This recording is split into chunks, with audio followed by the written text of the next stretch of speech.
Bendecida noche, pueblo del Señor. Es una bendición el poder compartir esta noche la palabra bendita del Señor y poder llegar a tu casa a través de las redes sociales. Esta noche te invito para que como familia puedas reunirte y poder estudiar, escudriñar la palabra del Señor. Quiero invitarte esta noche a que me acompañes al libro de Isaías capítulo 5, versículo 20. Isaías capítulo 5, versículo 20. Todo el mes de octubre y el mes de noviembre hemos estado enseñando acerca de las cartas paulinas, las epístolas del apóstol Pablo. Y esta noche vamos a ver diferentes ángulos acerca de los contrastes apostólicos. Isaías capítulo 5, versículo 20, dice la palabra del Señor: Ay de los que a lo malo dicen bueno, y a lo bueno malo, que hacen a la luz tinieblas y a las tinieblas luz, que ponen lo amargo por dulce y lo dulce por amargo. Cuando nosotros empezamos a escudriñar la palabra del Señor, empezamos a notar que el Señor Jesucristo en diferentes momentos enseñó y daba contrastes. O sea, hablaba de la luz y hablaba de las tinieblas. O sea, lo contrario a luz es tiniebla, y esto es un contraste. Cuando vemos a la luz de la palabra, los profetas hablaban de contrastes. Y aquí está el profeta Isaías diciendo: ay de aquellos que a lo bueno le llaman malo, y a lo malo le llaman bueno. Quiero ponerle un ejemplo. Se recordará usted de uno de los episodios de la vida del rey David. Cómo llegó el profeta Natán cuando David había cometido adulterio con Betsabé. Y cómo el profeta le da un contraste, porque le menciona a dos hombres y le dice: había un hombre rico que tenía muchas ovejas, que era próspero. Pero había un hombre pobre que tenía una sola oveja. Y entonces el rico viene y le quita la única oveja a ese hombre.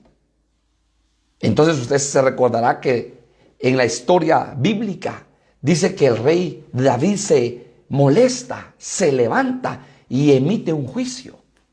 Entonces el profeta utilizó un contraste, porque le habla del hombre rico, pero también le habla del hombre pobre, para que el rey David pudiese comprender. Y al final era una parábola para el rey David. Y cuando vemos el Señor Jesucristo, hermanos, en diferentes puntos, en diferentes episodios de su ministerio, Él habló de contrastes. Él puso parábolas, ejemplos claros. Hay de aquel, dice, que se fija en la paja de aquel que la tiene en el ojo, pero no se fija en la viga que está en su propio ojo. Trae un contraste entre una basurita, un pedacito de paja, versus una viga. Hay un contraste. Por ejemplo, en Apocalipsis se habla de dos iglesias. Se habla de una iglesia que se cree rica, de una iglesia que no tiene necesidad de vestido, de una iglesia que es rica y que no tiene necesidad de nada. Pero el Espíritu le dice: pero tú eres una pobre, desnuda, miserable, desventurada y ciega. Y esa iglesia es la iglesia de Laodicea. Pero también se habla de una iglesia que dice llamarse pobre, pero que el Señor le dice: pero tú eres rica. Y es la iglesia Esmirna. Entonces vemos contrastes. Por ejemplo, el Señor Jesús habla en una parábola de aquel deudor que debía 10,000 talentos de oro. y uno que únicamente debía 100 denarios. Le perdonaron al que debía 10,000 talentos de oro. Era imposible pagar esa deuda. Se la perdonaron. Pero ahora ese hombre que debía 100 denarios, al hombre de los 10,000 talentos de oro, cuando este hombre de los 10,000 talentos viene, le cobra. Y le dijo el que le debía 100 denarios, es que no tengo más, no puedo pagar. Y ese hombre de los 10,000 talentos no pudo perdonar al que le debía 100 talentos, pero a él el rey le había perdonado esa gran deuda. Y pone Jesús exactamente dos hombres, uno con una deuda mayor y otro con una deuda menor. Si a este de la deuda mayor le perdonaron, ¿cómo no pudo perdonar este hombre a este que tenía una deuda menor? Entonces el Señor empieza a poner ese ejemplo en esa parábola, y es un contraste entre alguien que le perdonaron mucho, pero ese que le perdonaron mucho no pudo perdonar al que le debía muy poco. Entonces, a la luz de la palabra, el Señor en su ministerio, hermanos, habla y pone parábolas, pone figuras. Y uno puede ver esos contrastes. Cuidado, enséñale, profeta, a mi pueblo, dice el Señor, entre lo santo y lo profano. Entre lo puro y lo impuro. Entre servir a Jehová y no servir a Jehová. Mire qué tremendo. El Señor, cuando Moisés viene con el pueblo en el desierto y están llegando, hermanos amados, a una parte importante de esa travesía, el Señor le habla a Moisés y le dice que suban 6 tribus al monte Gerizim y que suban otras 6 tribus al monte Ebal. Y en el monte Gerizim, esas 6 tribus van a leer las consecuencias de la obediencia. Pero en el monte Ebal van a leer las consecuencias de la desobediencia. O sea que para Israel era claro ver 2 montes. Los que quieren la bendición, obedezcan. Aquí está. Pero los que desobedecen, cuidado, porque entonces van a recibir una serie de maldiciones y de consecuencias. Entonces, ¿qué tan importante, hermanos, es para nosotros, y va a ser clave y fundamental, que veamos a la luz de la palabra esos contrastes? Porque le voy a decir algo, aprendemos mucho a través de lo que el Señor, por supuesto, enseñó. Por ejemplo, me recuerdo cuando Jesús visita a la familia de María en Betania. Y entonces se marcan 2 mujeres, María y Marta. Pero pone el Señor el contraste, porque María se pone a los pies de Cristo y oye la palabra, y se deleita en la palabra, y medita en la palabra, y guarda la palabra. Pero Marta, de un lado para otro, afanada.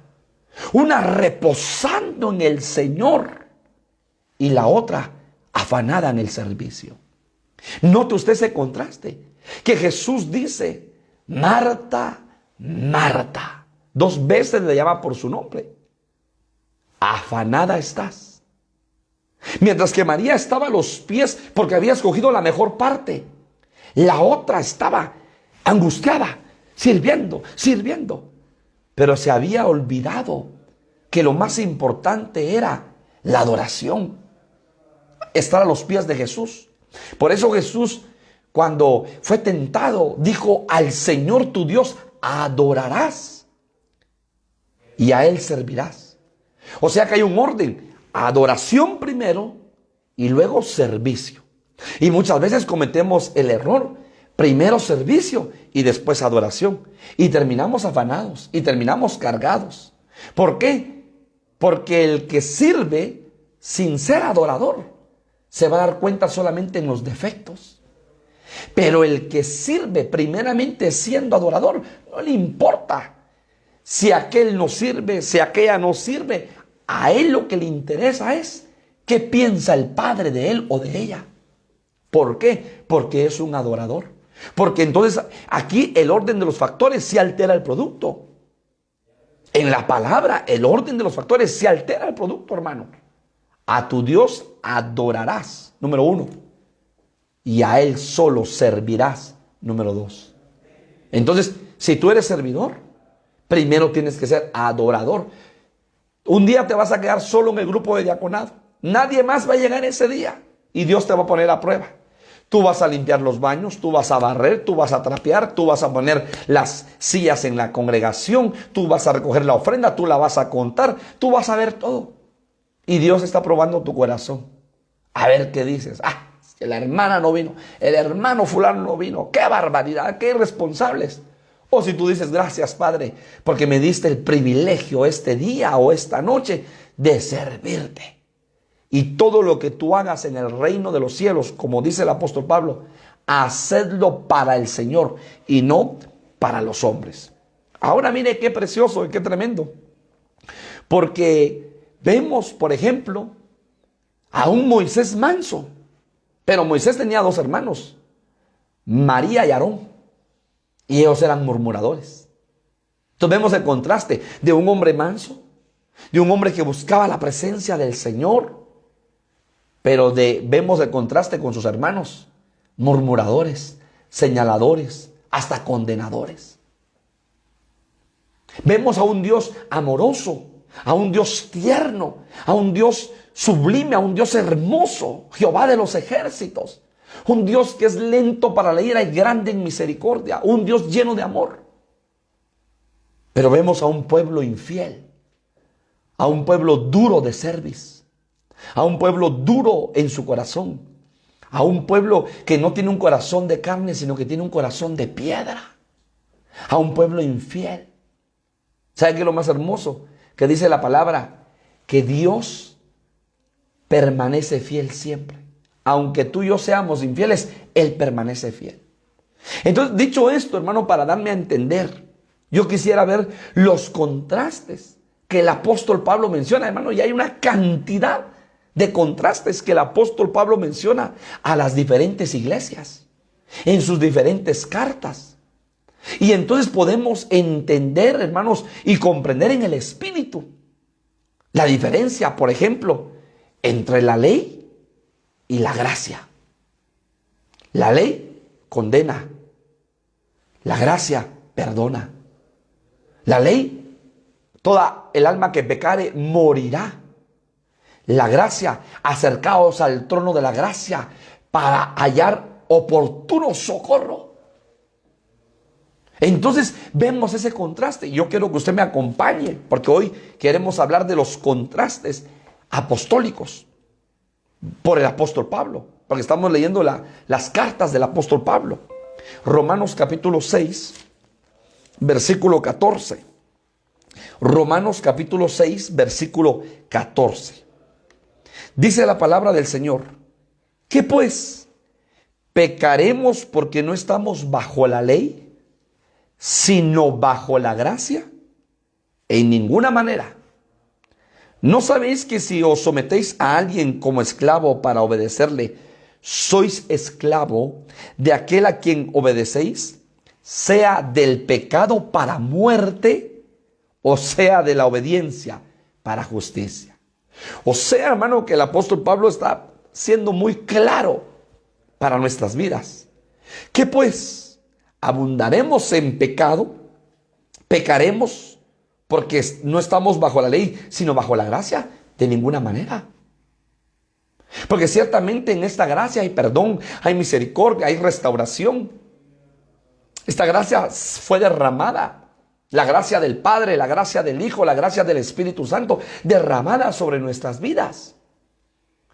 Pero no por eso vamos a estar pecando y dándole libertad a la carne que aún hay en nosotros, y pecando, como el Señor me perdona, como estamos en el tiempo de la gracia, pastor, como estamos en el año favorable del Señor, pequemos, hagamos. No, hermano, el apóstol Pablo, el perito arquitecto de la iglesia, dice, momento, hermanos, a los romanos. Momento. ¿Qué pues pecaremos porque no estamos bajo la ley, sino bajo la gracia? En ninguna manera. Porque si nosotros obedecemos y somos esclavos del pecado, es para muerte. Pero si somos esclavos a la obediencia, será para la justicia. Entonces, está la ley y está la gracia. Y hermano, es importante enfatizarle esta noche que la ley fue dada para un pueblo llamado Israel. Pero ahora este pueblo nuevo, que es la iglesia en Cristo Jesús, esta nación que es la iglesia en Cristo Jesús, recibió la gracia, no recibió la ley. Porque la ley fue dada para Israel en el desierto. Pero a la nación hace 2000 años llamada iglesia en este mundo, porque usted y yo somos una nación santa. El apóstol Pedro lo dice: real sacerdocio, nación santa, pueblo adquirido por Dios, linaje escogido. Entonces, como nación santa, así como a Israel le entregaron la ley, hermano, al pie del monte Sinaí, ahora nosotros nos entregaron la gracia. Pero no podemos abusar de esta gracia. Y entonces, ¿qué es ley? Es estatuto, es ordenanza, es precepto, es juicio. ¿Y qué es gracia? Es favor, es bendición de Dios, es bondad de Dios para nuestras vidas. Es recibir una bendición que no merecemos y no merecíamos, pero que Cristo nos hizo merecedores por su sangre y por su sacrificio. Entonces tú y yo no estamos bajo la ley, estamos bajo la gracia. Y Pablo habla acerca de la ley y acerca de la gracia. Un contraste totalmente. Ley, gracia. Alma que pecare, morirá. Gracia. El que confesare su pecado y se apartare de él, alcanzará misericordia. Pero no podemos abusar de esa gracia en Cristo Jesús. Bendito sea el nombre del Señor. Gálatas capítulo 3, por favor, acompáñeme a Gálatas capítulo 3, versículo 10. Gálatas capítulo 3, versículo 10. Dice la palabra: porque todos los que dependen de las obras de la ley están bajo maldición. Pues escrito está: maldito todo aquel que no permaneciere en todas las cosas escritas en el libro de la ley para hacerlas. Óigalo bien. O sea que entonces nosotros ya no estamos bajo la ley, porque no caemos en maldición, sino que ahora nosotros, hermanos, estamos bajo la gracia. Romanos capítulo 10, versículo 4. Romanos capítulo 10, versículo 4, para darle una base. Romanos capítulo 10, versículo 4. Porque el fin de la ley es Cristo, porque el fin de la ley es Cristo, para justicia a todo aquel que cree. O sea que entonces ahora ya no estamos bajo la ley, sino estamos bajo la gracia. Óigalo bien, bajo la gracia. La gracia de nuestro Señor Jesucristo. Entonces, hermano, cuidado. ¿Por qué? Porque entonces, a la luz de la palabra, estamos bajo esa gracia, hermano, redentora, derramada por Cristo. Esa gracia salvadora, derramada por Cristo. Por esa gracia, que por gracia somos salvos, no por obras nuestras. Porque nuestras obras como hombres son trapos de inmundicia delante del Señor. Sino por gracia sois salvos. Una gracia, hermano, escogida y predestinada desde antes de la fundación del mundo y derramada a favor de nuestras vidas.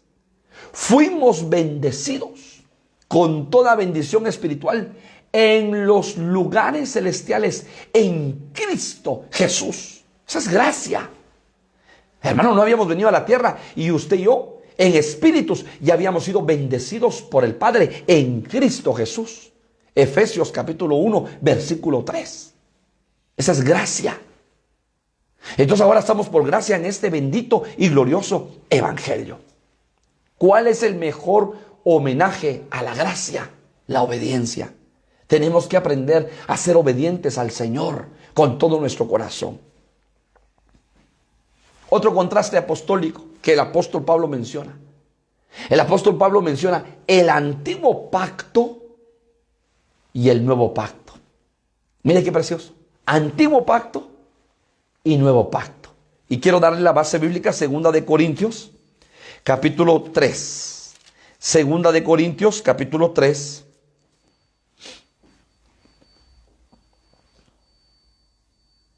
Segunda de Corintios, capítulo 3, versículo 2. Nuestras cartas sois vosotros, escritas en nuestros corazones, conocidas y leídas por todos los hombres, siendo manifiesto que sois cartas de Cristo, expedida por nosotros, escrita no con tinta, sino con el Espíritu del Dios vivo, no en tablas de piedra, sino en tablas de carne del corazón. Y tal confianza tenemos mediante Cristo para con Dios. Y si usted me acompaña, hermanos amados, a Hebreos capítulo 8, entonces quiere decir que, hermano, ahora nosotros somos un pueblo de un nuevo pacto. Bendito sea el nombre del Señor.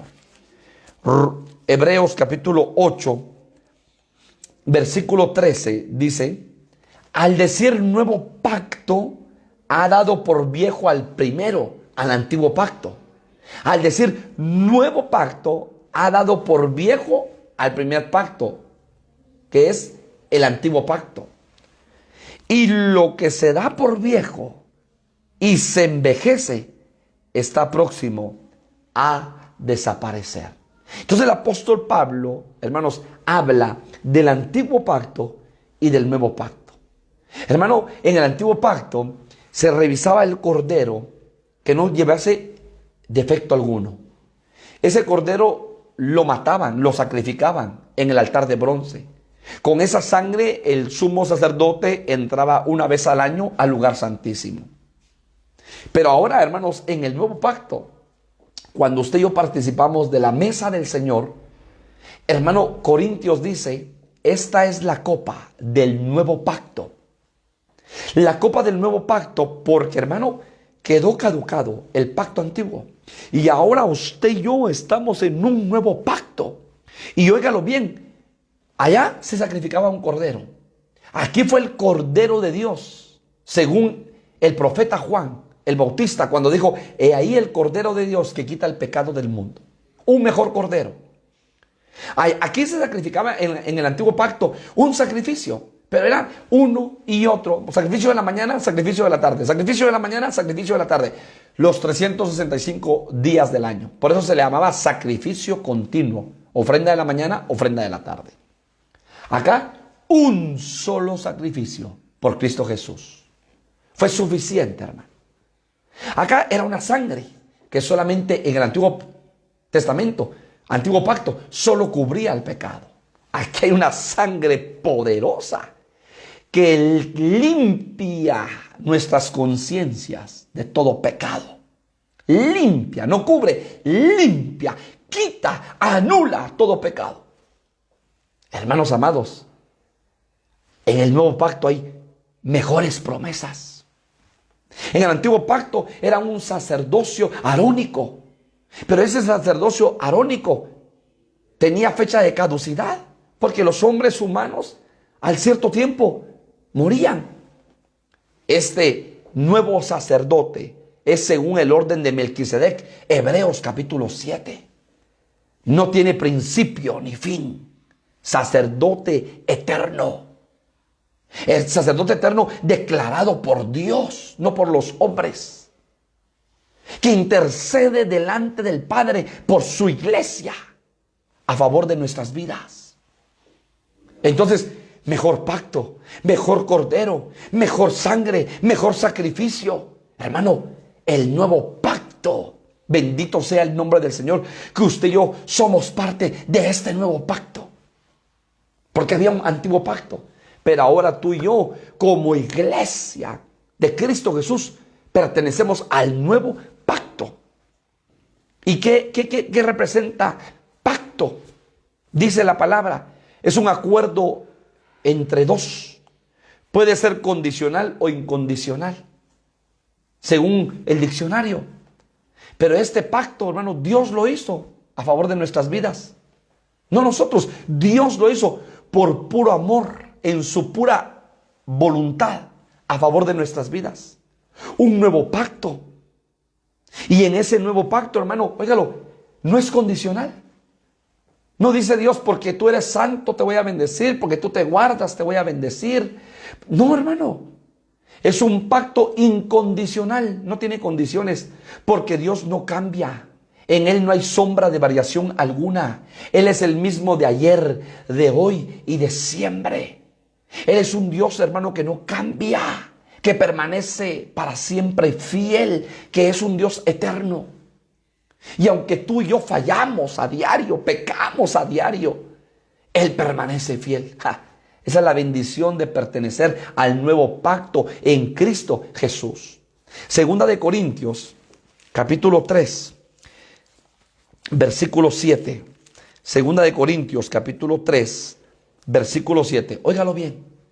Y si el ministerio de muerte, está hablando del antiguo pacto, grabado con letras en piedras, fue con gloria, tanto que los hijos de Israel no pudieron fijar la vista en el rostro de Moisés a causa de la gloria de su rostro, la cual había de perecer, ¿cómo no será más bien con gloria el ministerio del Espíritu? Porque si el ministerio de condenación, pacto antiguo, fue con gloria, mucho más abundará en gloria el ministerio de justicia. Porque aún lo que fue glorioso no es glorioso en este respecto en comparación con la gloria más eminente. Mire qué precioso. Hermano, si el ministerio del antiguo pacto tuvo gloria, ¿qué más gloria habrá en el nuevo pacto? Y por supuesto, hermano, ahí se cumple la palabra del profeta Ageo. La gloria postrera será mayor que la primera. Porque en el antiguo pacto hubo gloria. Pero cuando vino Cristo, hay un parteaguas, un antes y un después de Cristo. Un antes, hermano, donde se hacía todos los rituales de la ley. Y los hombres fallaban, no cumplían la ley, no había alguien que cumpliese la ley al 100%. Jesús vino y cumplió la ley. Pero hermano, Jesús dio fin a la ley y abrió un nuevo paréntesis a la gracia, a la dispensación del año favorable del Señor. Isaías capítulo 61. A proclamar el año de la buena voluntad del Señor. Y ese año lleva 2000 años en el tiempo Cronos, donde se está predicando el año de la buena voluntad del Señor, el nuevo pacto. Por eso en tu corazón debe haber alegría y gozo, y en mi corazón, porque pertenecemos y somos parte del nuevo pacto en Cristo Jesús. Un ministerio con mayor gloria. La gloria postrera, hablando del pacto en esa figura, será mayor que la primera. Porque vino la gloria postrera. Cristo Jesús, el Dios hecho carne, que habitó en medio de nosotros y fue obediente hasta la muerte de cruz. Y enmudeció su boca. Y Dios le da un nombre que es sobre todo nombre. Y hermano, con poder y con gloria, lo levanta. Y está sentado a la diestra del Padre, intercediendo por amor a ti y por amor a mí. O sea que estamos en un nuevo pacto. No en el antiguo pacto, sino en un nuevo pacto. Colosenses capítulo 3. Colosenses capítulo 3. Vamos a ver, hermano, otro contraste apostólico. Colosenses capítulo 3, versículo 5. Mire lo que el apóstol Pablo habla, precioso. Mire, hermano, el apóstol Pablo, la verdad es que el apóstol Pablo, perito arquitecto de la iglesia, con una revelación del Espíritu impresionante, pero impresionante. Y cómo Dios le daba la revelación, hermano, para que el apóstol Pablo, ahora estas cartas son para la iglesia, son para nosotros, para que podamos comprender de mejor manera este hermoso y bendito reino de los cielos. Colosenses capítulo 3, versículo 5. Haced pues morir lo terrenal en vosotros: fornicación, impureza, pasiones desordenadas, malos deseos y avaricia, que es idolatría. Cosas por las cuales la ira de Dios viene sobre los hijos de desobediencia. Mire esto. En las cuales vosotros también anduvisteis en otro tiempo cuando vivíais en ellas. ¿De qué está hablando? De la vida antigua. Hermano, éramos firmitas en este mundo. Hacíamos, deshacíamos, hermano. El apóstol Pablo describe. Miren ustedes, hagan morir ya en ustedes esos deseos de la carne, todo lo terrenal: fornicación, impureza, pasiones desordenadas, malos deseos, avaricia, idolatría, por las cuales la ira de Dios viene sobre los hijos de desobediencia. O sea, hay hijos de obediencia y hay hijos de desobediencia, en los cuales vosotros también anduvisteis en otro tiempo cuando vivíais en ellas, en la vida pasada, en la vida antigua. Pero ahora mire lo que dice el apóstol, versículo 8. Porque ahora dejad también vosotros todas estas cosas: ira, enojo, malicia, blasfemia, palabras deshonestas de vuestra boca.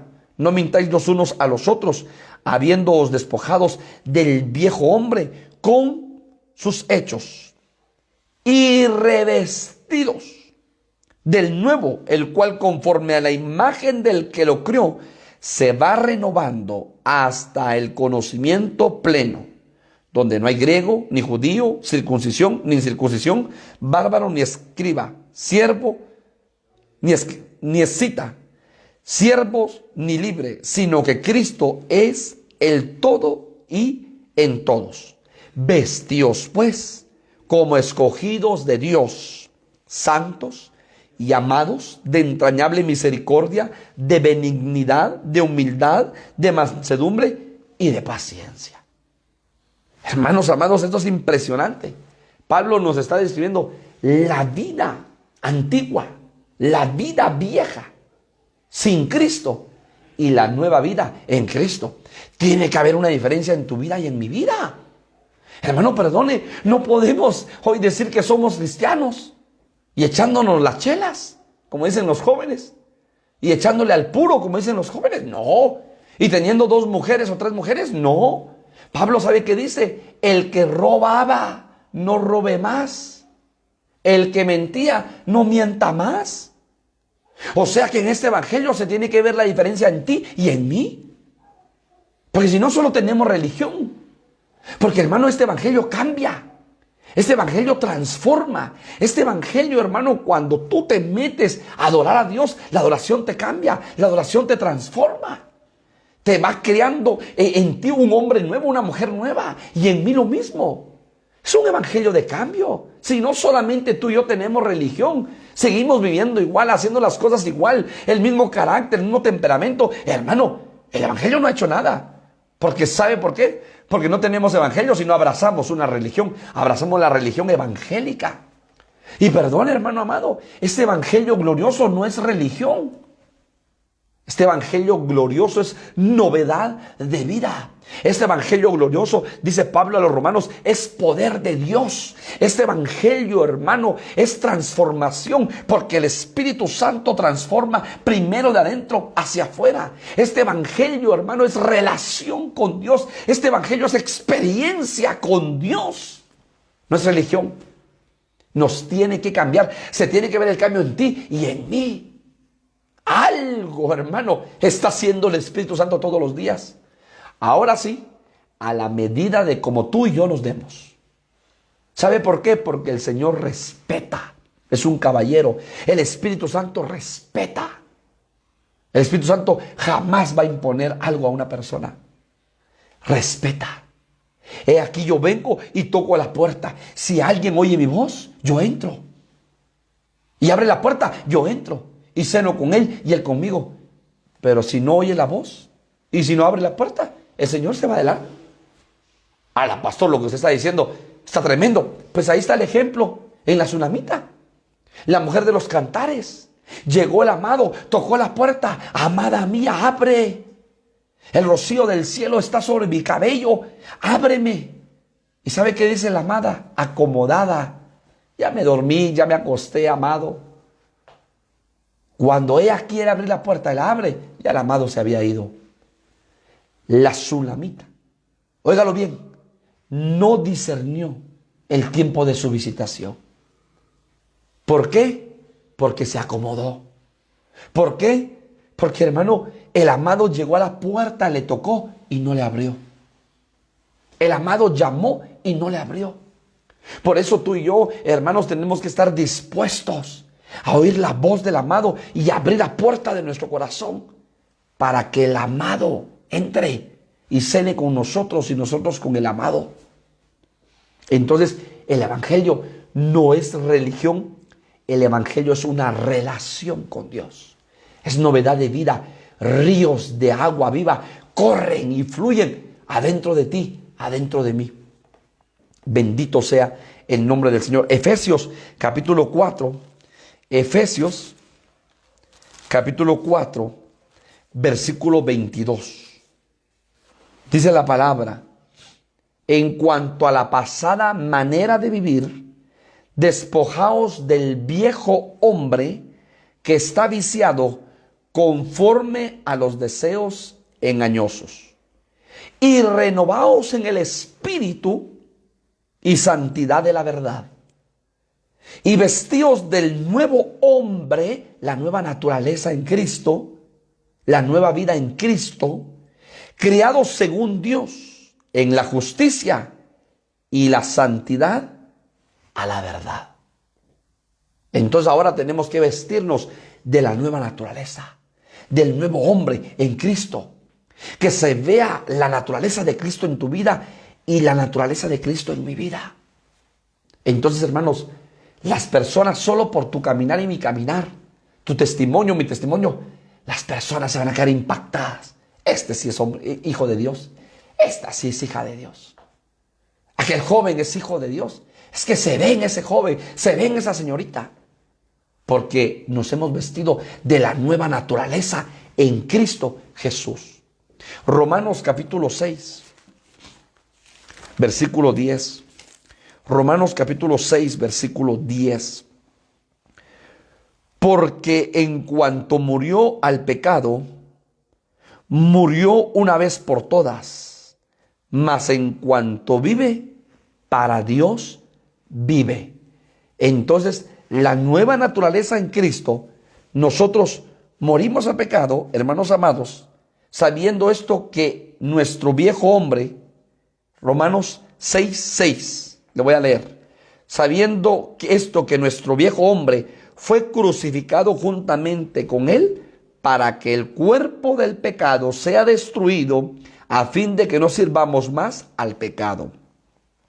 Porque el que ha muerto ha sido justificado del pecado. Y si morimos con Cristo, creemos que también viviremos con él, sabiendo que Cristo, habiendo resucitado de los muertos, ya no muere. La muerte no se enseñorea más de él. Porque en cuanto murió al pecado, murió una vez por todas, mas en cuanto vive, para Dios vive. Así también vosotros, considerados muertos al pecado, pero vivos para Dios en Cristo Jesús, Señor nuestro. La vida antigua y la nueva vida. Bendito sea el nombre del Señor. Ojalá que usted y yo estemos en la nueva vida y nos hayamos considerados muertos al pecado, pero vivos para Dios. Otro contraste apostólico, 2 Corintios capítulo 6, versículo 14.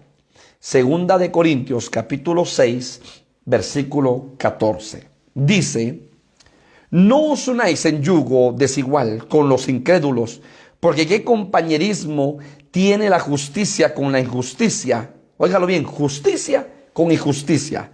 ¿Y qué comunión? Luz con tinieblas. Mire qué hermoso este contraste que el apóstol Pablo menciona a la carta a los Corintios. No hay comunión entre luz y tinieblas. Mucho cuidado, no hay comunión. Tú y yo somos luz, porque Jesucristo primeramente dice en los evangelios, yo soy la luz del mundo. Pero más adelante, hermano, Jesús le dice a sus discípulos, vosotros sois la luz del mundo. Y una luz se enciende, una lámpara se enciende y se pone hasta arriba. No se mete debajo del almud. O sea que Jesús compara al hombre como una lámpara.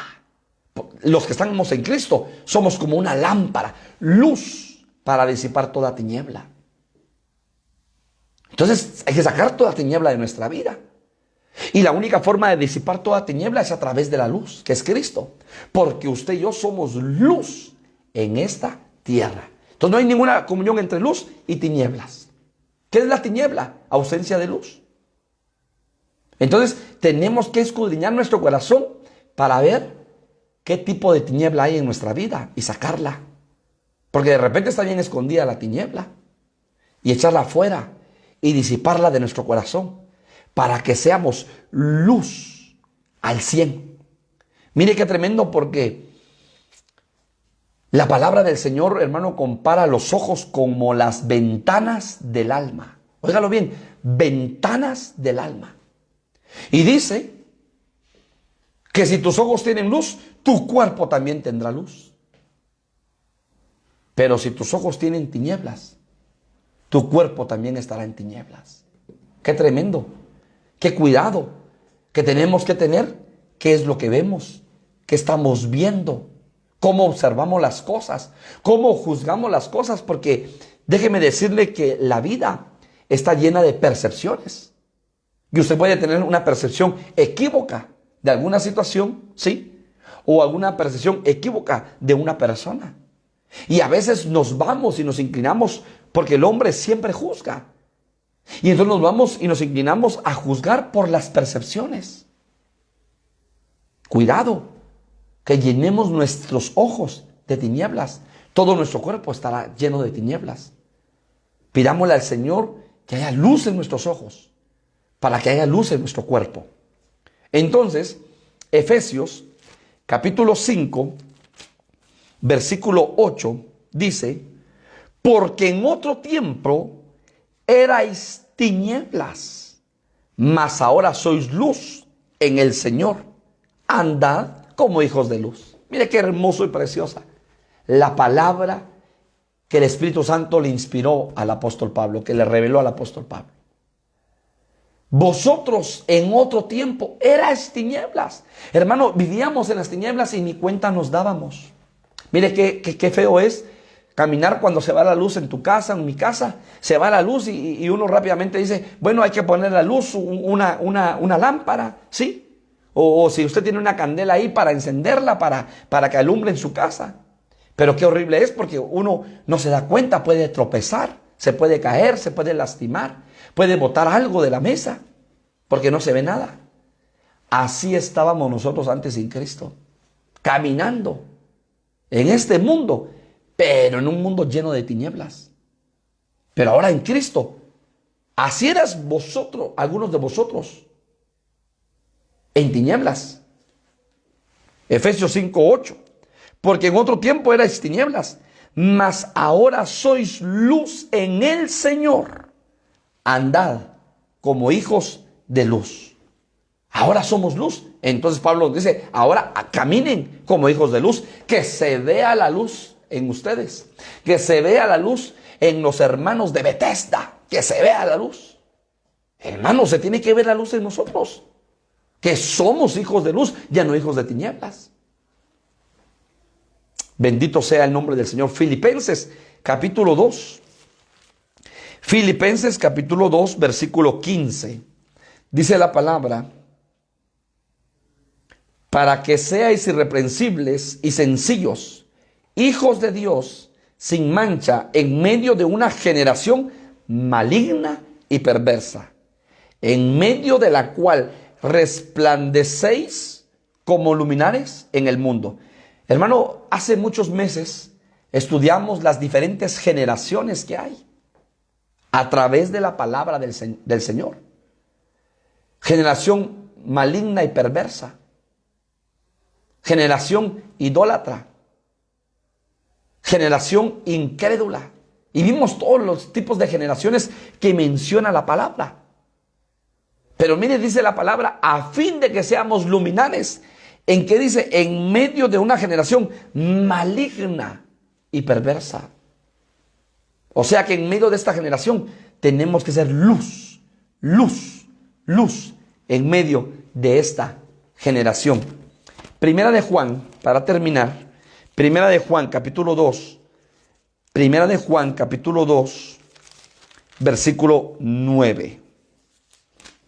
Dice la palabra del Señor: el que dice que está en la luz y aborrece a su hermano, está todavía en tinieblas. Tremendo este versículo. El que dice que está en luz y aborrece a su hermano, ¿qué dice? Está en tinieblas. Óigalo bien. Hermano, nosotros tenemos que tener paz con todos. Con todos. Si le hacen mal, usted no pague con mal, pague con bien. Si aquel o aquella habló mal de usted, usted quédese callado, no diga nada, no se defienda. No pague con mal. Todo lo contrario. Porque si usted o yo aborrecemos a nuestro hermano en nuestro corazón, ¿sabe qué va a pasar? Estamos en tinieblas. Por eso tenemos que pedirle al Señor, hermano, que estemos en paz con todos. No pelee. No busque enemigos, no pelee. Pague con bien. Si le han hecho mal, páguelo con bien. Y entonces se va a ver en usted y en mí que somos hijos de luz. Bendito y exaltado sea el nombre del Señor. Hermano, que esta palabra sea de edificación, sea de bendición para su vida. Vamos a continuar, si el Señor lo permite, el próximo jueves, compartiendo, hermano, los contrastes apostólicos. Hay muchos contrastes apostólicos a la luz de la palabra.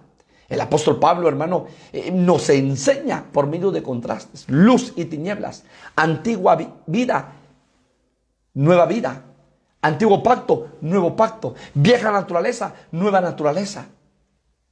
Hermano, qué bendición, la ley, la gracia. Qué bendición, hermano, cómo el apóstol Pablo nos enseña la palabra, los contrastes, para que podamos comprender y entender la dimensión de este reino precioso. Siéntase bienaventurado de que usted y yo pertenecemos al reino de los cielos, que nuestro nombre está inscrito en el libro de la vida, que usted y yo somos llamados hijos de Dios, herederos y coherederos en Cristo Jesús. Cierra tus ojos ahí en donde tú estás. Yo quiero ministrar esta palabra y bendecir tu vida. Padre, gracias por tu palabra que ha sido expuesta esta noche.